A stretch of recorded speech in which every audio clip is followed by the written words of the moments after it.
إذا كعد سنة ninkii wiilkiisa yiri aabba waa soo diray dhamaanta Soomaaliya waa saas awla laabata waxaan kaloo idin ka codsanaynaa dadkii masaajidkaas dhisay oo qolalkaas raaxada badan loo seexdo dhisay inta kale lama laaba uu u baahan waatay daawadayaal halka aan ku suganahay maantay waa deegaanka Bandarsheek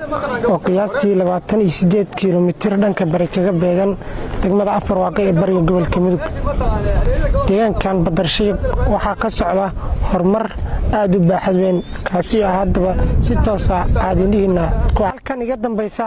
waxa maantay laga xarig jarayaa masjid aad u weyn iyo sidoo kale guryo aad u badan oo ay ka mid yihiin xarunta xifdinta Quraanka Kariimka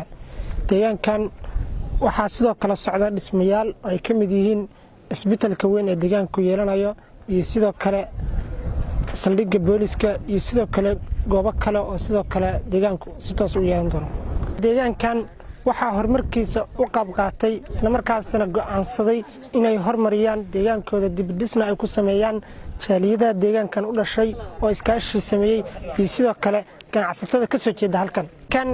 xarig jarka xafladan waxa ka hadlay ugu horeyn qaar kamid ah ganacsatada halkan ka soo jeeda iyo sidoo kale odayaasha dhaqanka oo deegaankan u dhashay ayagoona soo dhaweeyay dhismaha iyo horumarka kala duwan oo haatan ka socda. Assalaamu alaykum wa rahmatullahi wa barakaatuh. Salaan kadib waxaan rabnaa inaan Ilaahay u mahad celinno marka hore marka labaadna aan u mahad celinno dadka halkaan fadhiya culimada leh waxgaradka leh odayaasha leh ganacsatada leh nooga kala yimid meelo dheer oo aad iyo aad u kala fog markaanu dalabnay oo aanu niri soo dhawaada waxaan rabnaa inaan daah furno masaajidka iyo deegaanka dhismihii ka socday dadkii waqtigooda soo lumiyay na ajiibay noo soo jidaalay oo jid dheer noo soo maray waxaan leenahay jiisadiina khayr Allah ka dhigo aad baan kugu mahad celinaynaa deegaankan ballaaran oo aan laga kala yimid oo aad u kala fog haddana maanta aad meeshan ku soo kulanteen waxaan rabnaa inaan mar labaad idin mahad celinno dalabkeeni oo aan in dalabnay oo aad ajiibteen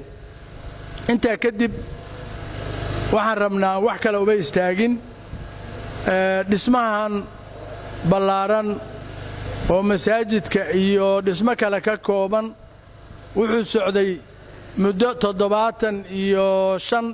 76 beri ah waa 2 bilood iyo 16 beri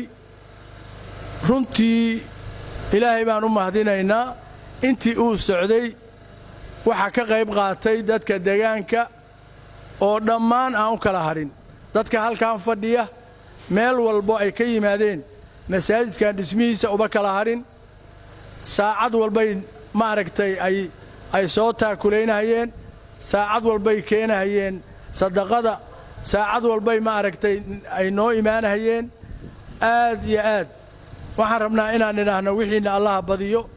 Ilaahay subxaanahu qaadir ahana miisaanka aakhira in kugu daro wixii masaajid lagu darsado culimada noo sheegtay inta kadib waxaan rabaa deegaanka waxa ka jira dhismo badan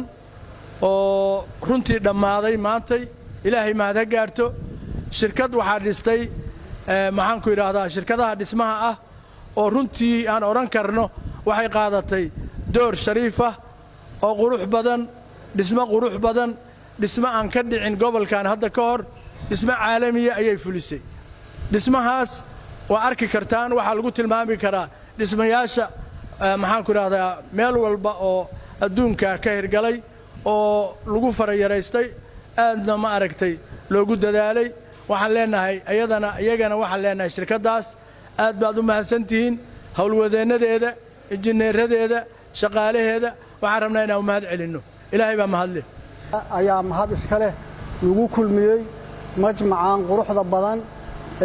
maantay lagu daafurayo masaajidka saxaaba lagu daafurayo saxaaba afar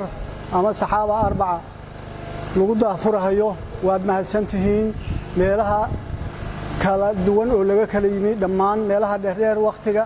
juhdiga iyo waqtiga iyo aad ku bixiseen waad inkaga mahad celinaynaa waxaanu leenahay jazaakumullahu khayran oo aan kalmadeeda ka jeedinayo masaajidku waa la furay laakiin haddii la furay yaan la kala tegin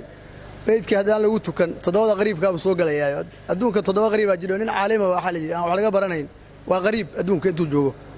masaajid aan lagu tukanayna waa qariib haween saalixa ah oo nin faajir qabo waa qariib nin saalixa oo haween faajir ah qabo waa qariib marka masaajidku wuxuu masaajidku yahay oo wax ku noqonayaa in la nuuro oo haddii Allah wax lagu akhristo oo cibaadaadka lagu tukado waxa weeye marka dadku markuu nabigu ka hadlayay cilmiga iyo waxbarashada wuxuu yiri udlubul cilma min al-mahdi ila al-luhdi cilmiga raadsi buu yiri ilaa dhalashada laga bilaabo ilaa iilka dadka odayaasha ninka loogu weyn waxa waa baran karaa sida hadda xadiisku sheegayo udlubul cilma walaw bisin buu xadiiska lanaha cilmiga raadsi walaw shiinaha bahaatay waa waddanka ugu fog marka waxaan leeyahay masaajidkii barakada raxmadda waxbarashada loogu talagalay weeye waxa la rabaa qof walba oo odaya maanta yimi masaajidkaas sidii magaalada wax uga degi lahaa waxbarashada ugu xirmi lahaa ardooyinka loo soo xoojin lahaa in la ballan qaado masaajidkii dadku waa la furay laakiin inuu shaqeeyaan rabaa oo aan guryihii iyo waastooyinkii iyo wixii kaleeto oo hadda maaragtay xariirinta ahaa ay cilayihiin loo kharash waayey codsiga inoogu jidhaa waxaan codsanaynaa inta hadda odayaashii hore culummadu sheegeen baan waxaan sii cuslaynaynaa inaad noogu dartaan meesha la yidhaahdo hirsalaamo bandarshiikh waxay u baahan yihiin wax badan oo waxqabad ah oo goobta caafimaadku ay ka mid tahay ay ka mid yihiin goobta waxbarashadu nooc kasta oo isku jira inta hadda ilaahay wax siiyey inta horena waa uga mahad celinaynaa waa u ducaynaynaa intii ka soo qayb gashay oo hadda maaragtay meeshaan maalinka maanta isugu timid oo qiimaha badan leh culummada leh oo raggii qiimaha badnaa oo waddanka fog ka yimid awalan marka hore horta ilaahay weynaa waa mahad celinaynaa isku kaaya keenay meeshaan xaruntaan masaajidkan gurigaan ilaahay isku kaaya keenay awalan baa u mahad celinaynaa marxabad waxaan mahad celinaynaa dadkii ka soo qayb qaata muxsiniinta ahaa masaajidkan ku bixiya maalkooda naftooda maalkoodaba ku bixiya baa mahad celinaynaa marxabad waxaan u mahad celinaynaa dadkii deegaanka aad qiimaha badan u lahaa oo inta meeshan joogna ka qayb qaadan hayay waxyaalihii badnaa annaga shaqadaas naga saacidayay annagu meeshan hawl badan baa ka qabanay ninka wadaadka haddii la yidhaahdo qur-aankii akhrisay waa lagu dawoobay waa farxaa annagu markaad waxaan ku faraxsannahay shaqadii aad qabateen waa si la loo qabata diidayda waa ku faraxsannahay aad weyn baan ku mahad celinaynaa kulligii dhammaantiin odayaal iyo dhalinyaro iyo haween صاحبي وسلم خير بدن الله siiyo dhamaan waxaan salaamaynaa salaamta islaamka ku salaamaynaa dadka ka soo qayb galay dadkii maalkooda iyo muruqooda iyo maskaxdooda ku bixiyay ilaahay beydkiisaas inay dagaamka ay u dhisaan oo ilaahay subxaanahu wa tacaala ku ilhaamiyey u fududeeyey ilaahay baan uga mahad celinaynaa ayagana ajarkooda allaha weyneeyo dadka ka soo qayb galay dhammaantood intoo kale waxaan leenahay adinkana ajarkiina qof walba tilaabada u soo qaaday ee juhdigu galeeyey allaha ka amaal siiyo ilaahay subxaanahu wa tacaala meelo badan buu aayaadkiisa kaga hadlay wuxuu qur-aankiisa ku yidhi afaman asasa bunyaanahu calaa taqwa min allaahi wa ridwaanin khayrun am man asasa bunyaanahu calaa shafaa jurufin qofkii ilaahay beydkiisa aasaasay oo taqwada ilaahay ku aasaasay khayr inuu leeyahay ilaahay subxaanahu wa tacaala qur-aankiisa noogu sheegay